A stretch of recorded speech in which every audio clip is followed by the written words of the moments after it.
Hello అండి, ఈరోజు నేను మీకు చూపిస్తాను క్రిస్పీ దోశ ఎలా చేస్తారు. 1 కప్పు మినప్పప్పు, 3 కప్పులు రైస్. ఈ రైస్ బదులు నార్మల్ రైస్ బదులు మీరు బాయిల్డ్ రైస్ తీసుకుంటే ఇంకా బాగుంటుంది. దాని తర్వాత 4 స్పూన్లు పచ్చిశనగపప్పు, 1/2 స్పూన్ మెంతులు యాడ్ చేసుకొని వాటర్ యాడ్ చేసుకోవాలి. ఇక్కడ వాటర్లో 3 to 4 అవర్స్ నానబెట్టుకున్న తర్వాత బాగా వాష్ చేసేసి ఆ వాటర్ని మీరు ప్లాంట్స్కి యూస్ చేసుకుంటే బాగా పనిచేస్తాయి. ఇప్పుడు ఈ పప్పుని మనం పక్కన పెట్టేసుకొని సపరేట్ బౌల్లో అటుకులు తీసుకుందాం. ఇక్కడ నేను 1 కప్పు అటుకులు తీసుకుంటున్నాను. అయితే ముందుగా దీన్ని వాష్ చేసుకోండి, దాని తర్వాత నానబెట్టుకోవాలి. నానబెట్టుకునే అప్పుడు 3 to 4 మినిట్స్ నానబెట్టుకుంటే సరిపోతుంది.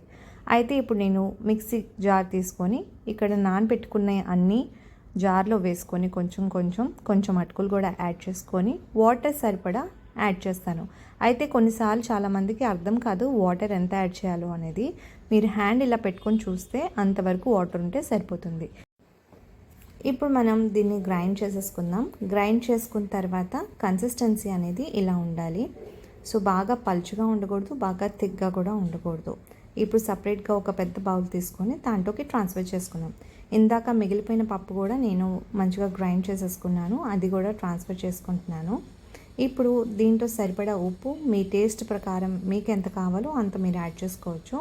నేను చెప్పిన మెజర్మెంట్కి 2 స్పూన్ల నుంచి 2.5 స్పూన్లు యాడ్ చేస్తే సరిపోతుంది. దాని తర్వాత ఒక మూత పెట్టేసి 12 అవర్స్ కోసం పక్కన పెట్టేసేయండి ఫర్మెంట్ అవడానికి. ఫర్మెంట్ అయిన తర్వాత ఇది కొంచెం ఇలా వస్తుంది. ఇప్పుడు దోసపిండి బాగా ఫర్మెంట్ అయిపోయింది.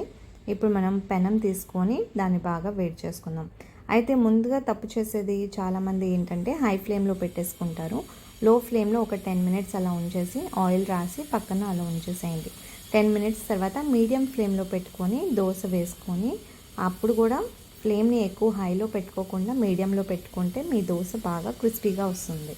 అయితే ఇక్కడ మీరు నెయ్యి కూడా యాడ్ చేసుకుంటే ఇంకా బాగుంటుంది ఆయిల్ బదులు. కొంచెం రోస్ట్ అయిన తర్వాత మీరు లైట్గా ఇలా రోల్ చేసుకుంటే మీ క్రిస్పీ దోశ రెడీ. సో మీరు ట్రై చేసిన తర్వాత నాకు కమెంట్లో చెప్పండి ఎలా ఉందో.